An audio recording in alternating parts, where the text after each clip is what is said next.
The foundation for astrology is studying the planets. The planets are forces of consciousness that not only operate outside of us, they're not only moving energy and moving the events that happen in the world, but they're forces within us. And it's a very important aspect to understand when we first start studying the planets, is that each one of us has each planet. Now, each planet is a force that has a job to do in our consciousness. And together, working together, these planets create what we call human nature. They are building the different attributes on every layer, from the superficial down to the deepest layers of the motivations that make people do things. So as we go through this series, we're going to look into each planet's force, what it's doing in each one of our minds. Now, each planet has this duty, but they don't all do their duties to an equal degree. And this is caused by their conditions. Their conditions in Vedic astrology are called avashtas. And this condition is essentially how the planet is feeling in its position in your natal chart, in the energetic imprint that you get the moment you're born. Each planet's positioned in the sky in a certain place, and those spatial relationships are going to determine how well each planet feels and how well it's able to do its job, or how well it doesn't do its job.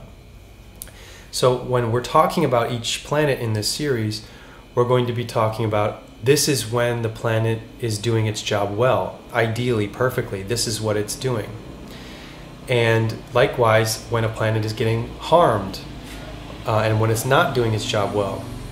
And they're getting helped and harmed because each planet has its preferences of friends and enemies, and also planets that it treats neutrally. So it's the same as if you go to your friend's house or go to your enemy's house. You're going to feel completely different in those contexts.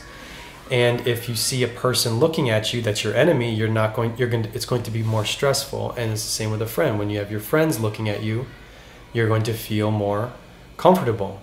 And the looks are the aspects in astrology, the rays that are being shown across the sky. So we're going to use the classic order of the planets, and that classic order of the planets was encoded in our days of the week. Our days of the week show the true order of the planets. And we're also going to use the metaphor of the planetary kingdom to show the duty and role of each planet. And when all of the roles are being fulfilled, or all the roles are being done in an equal way or in a harmonious way, a person will have a far more fulfilling and an ease of expressing the forces and using the forces within them. So the first day of the week is Sunday. Sun is the undifferentiated, it's number one. It's the undifferentiated consciousness. It's the pure consciousness working through a person. It's their soul's expression. Our soul is pure, expressing through this particular person. The sun is the king of the zodiac, and it's his role in the planetary kingdom to create a vision, to create the kingdom itself, to set the foundation for everything else, for all of the other planets to operate within. It's the kingdom, and he's the leader of the kingdom. And in a person, it's that force that sets the foundation for not only who they are, but where their kingdom is. And where your kingdom is your sun's sign position, but also where your sun is influencing in the chart. All of this contributes to your own kingdom, where you make your kingdom, and where you rule from. The second day of the week is Monday. It's the moon day. And the moon is the queen of the zodiac. It's the moon's force in us. It's the moon's job to take things in the world and nourish ourselves with those things from the world. It's the force that receives. It's the pure feminine energy of each person, as the sun is the pure masculine energy of a person, the pure initiatory force. The moon is the pure receptive force. The third day of the week is Tuesday, and that's Mars's day. Mars is the commander of the planetary kingdom, and Mars is the force within us that takes orders from the king to fulfill that creative vision of the king by using our willpower, by solving problems within the kingdom. So when a problem arises, it's our Mars that goes out to solve it. And Mars has command over the different resources. He's not a rogue. He doesn't do things that he figures out how to do, that he wants to do. When Mars is working poorly, he's going to be out of step with taking proper commands and working for the greater good. And as we go into each video, we're going to really dive into each of these forces and reveal where in you can see that force working, and how to improve these forces and identify the best ways to use these forces. The fourth day of the week is Wednesday. That's Mercury's day. Mercury is the prince of the zodiac. It's Mercury's force within us. It's Mercury's job to objectively identify the different aspects of anything, of creation, of the exterior world. Mercury has to go in and investigate and sort things through and compartmentalize things. It's the prince's job to understand how the kingdom works. And that's how that force is being used in us. It's understanding how the world works, understanding how our own kingdom works, and finding the best ways to use the things that we find in the world, finding the best uses for things. And Mercury is very resourceful. It's the resourcefulness. It's one aspect of our resourcefulness. And Mercury is a very fascinating planet because it is there's so many more attributes than just discovering objectively how things work. It's things such as humor and playfulness and playful experimentation with how the world is working around us. The fifth day of the week is Thursday.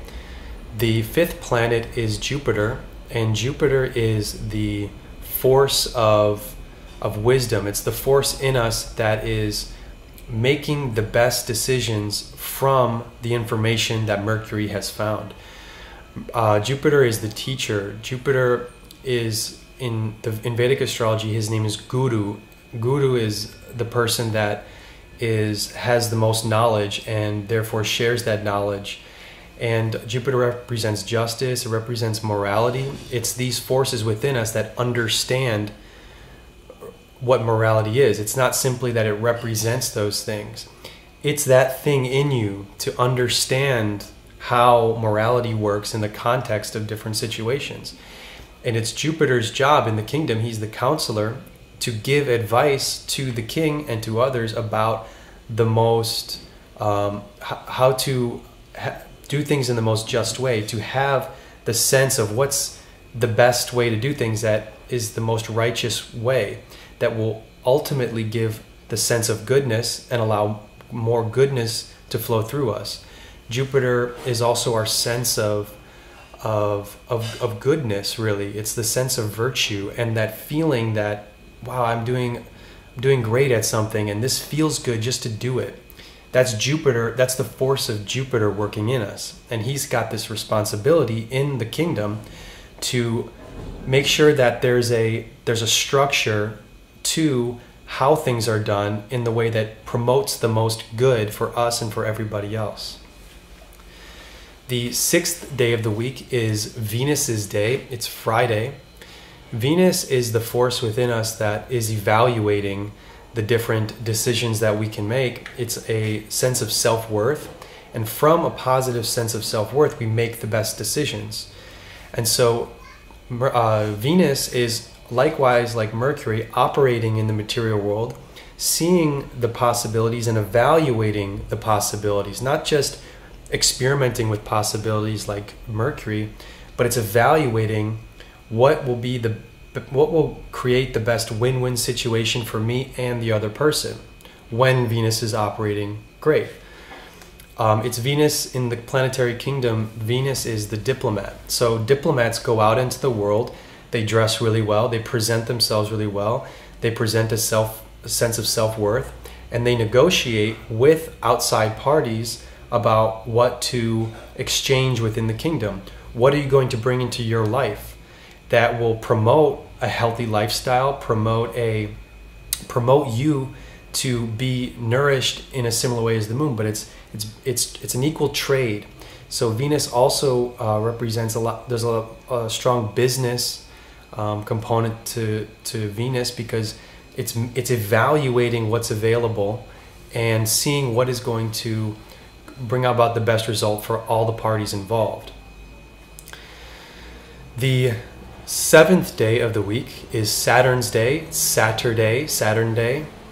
And Saturn is in the planetary kingdom everybody else. It's all of the workers. It's really the foundation of the kingdom. Without the regular people, without the common people, there is no kingdom. And they are Saturn in our force of, it's the force in us that is doing the difficult things that we have to do, not because we want to, but because they have to get done. And so that's really the foundation of all society. It's the common workers, that they punch their card at the beginning and they punch their card at the end of the day, and they do their day's work. And this is the aspect of ourselves that is willing to do hard work, to persevere, to do things that are less than ideal, in the sense that oh, they're not in power, but that's not even not all people want power. Not everyone wants to be the king. This is the force within us that is doing these everyday tasks. And people that have a harmed Saturn, they don't do the mundane things very well. People with a great Saturn are able to do the difficult work with a sense of detachment, knowing that they just have to do it. And Saturn is the slowest planet, and it's really there's a long-term vision associated with Saturn. It's seeing the long-term benefits of doing small things over a long period of time, because at the end you're at a far more beneficial place for yourself when you do things every day that eventually build into something great. No cathedral was built in a day. It was built over a long period of time with many workers working together. Saturn is a really misunderstood planet. It's a really misunderstood force because it has this negative connotation because of the difficulties associated with it. But as we get into the Saturn video, we're really going to dive deep into the different components of how Saturn operates within our minds. There are two other planets. They're really points in the sky, Rahu and Ketu. Rahu and Ketu are the north node and south node in Western astrology. They are forces of our subconscious. They are forces that drive us, but they don't operate in ways that we are visibly, or we're consciously using them in our daily life. They are subconscious forces that propel us into certain situations. We're going to deal with those two in a separate video about how subconscious forces are operating within us. But this first series, the very important point that I want to get across is that each of these planets is a force within us. And as we dig deep into the connotations of each planet, you're going to discover more aspects of yourself and begin to differentiate the components of yourself. And together, this creates human nature.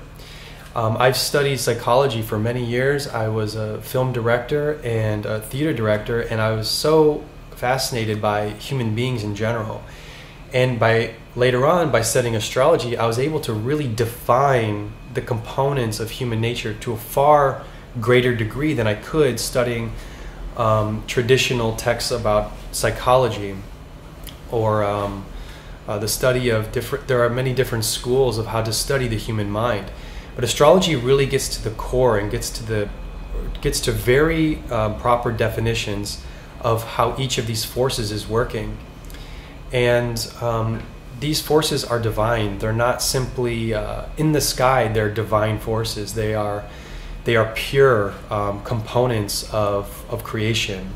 They are pure in and of themselves. So none of them are positive or negative. They're pure expressions of the energy of the creation. Now, one last part I want to end this video is it helps to show the conscious aspect of it. I asked a person who is very fluid. He's a really accomplished astronomer.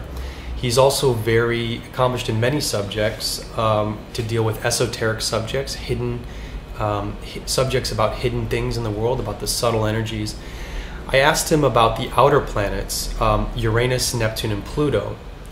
And I said, are they, what have you observed them yourself in your home telescopes, and what's their situation? How come, are they really planets? Are they really there? Are they not something else?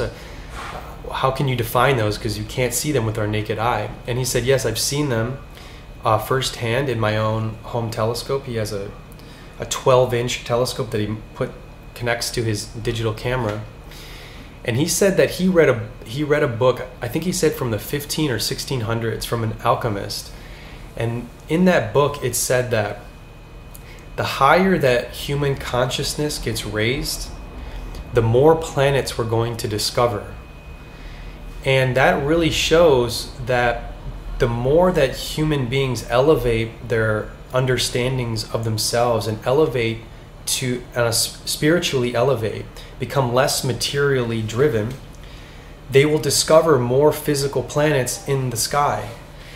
And that relates in the sense that when we will discover new things about ourselves because we're elevating ourselves.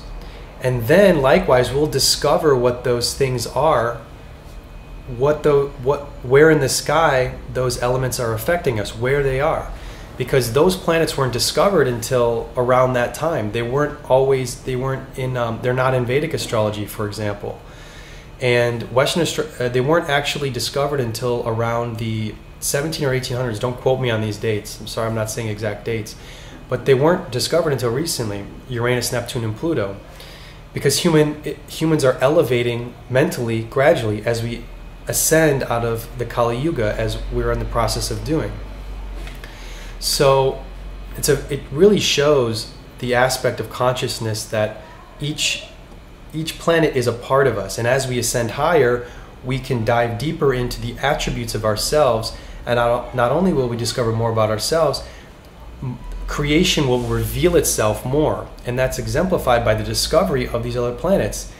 They weren't known about until relatively recently, and that's because humans have been evolving. So I hope this is a good introduction just to begin this series and where we're going to go with each of these forces within us. And stay tuned for the upcoming video. The first video will be on the sun.